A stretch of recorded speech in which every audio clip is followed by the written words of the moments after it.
Welcome back to the channel. So let's see what we'll be expecting next on New Zealand dollar JPY. So if you are yet to subscribe, make sure you click on that subscribe button, like, share, make your comments, and also follow the Telegram. We put the link in the section. So when you take a look at this um, New Zealand dollar JPY, you can clearly see that we are ranging this level. So markets drop, tapped our support level. Then when it tapped our support level, it eventually gave us that bullish move to tap our resistance, dropped to tap our support, came back to tap our resistance. You can see that market is literally ranging with this level. As to compare to other JPY pair whereby you get a strong bullish move on New Zealand dollar JPY, it is clearly ranging.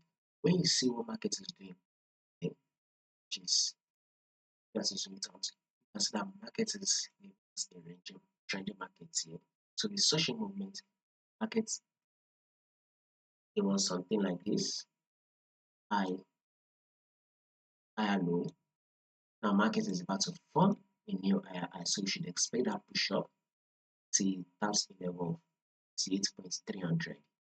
That should be our next level on New Zealand dollar JPY. So once it taps the level 8.300, expecting an update next